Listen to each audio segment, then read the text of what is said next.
Malapit na ang pulong ni na Pangulong Bongbong Marcos at US President Donald Trump. Kabilang sa mga inaasahan tatalakayin ng mga issue sa West Philippine Sea.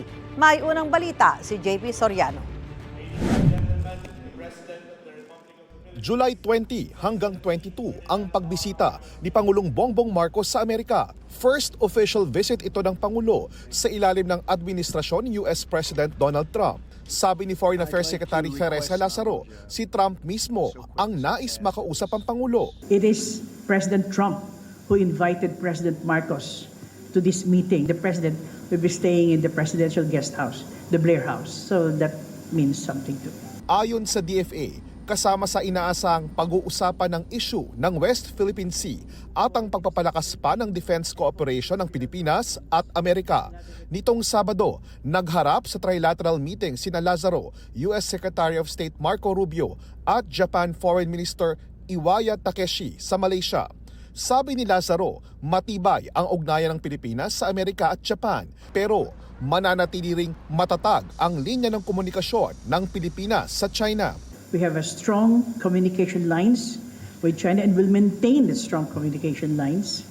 And then we will also leverage partnership with our in multilateralism. Natalakay naman ni Lazaro at Rubio ang pagpapalakas sa Luzon Economic Corridor, technology at cybersecurity. Hindi raw masyadong napag-usapan ang dagdag taripa na ipinataw ng Trump administration sa ilang bansa kasama na ang Pilipinas.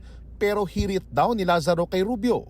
During that discussions, I just said that if you want us to be politically security strong, then you have to make us economically strong.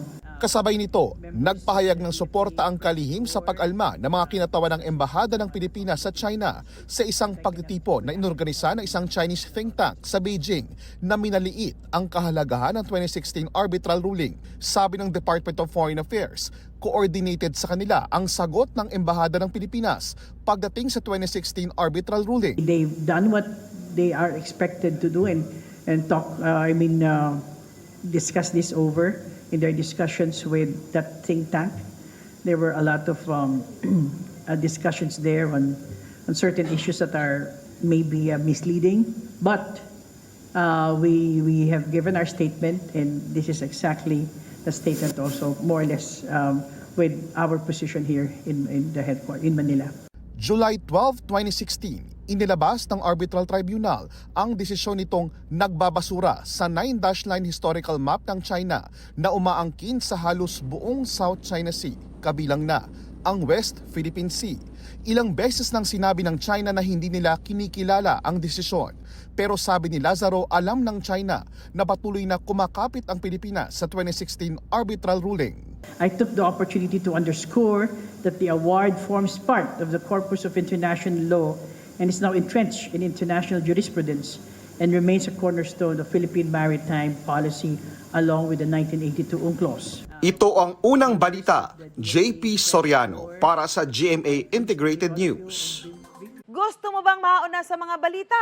Mag-subscribe na sa GMA Integrated News sa YouTube at tumutok sa unang balita.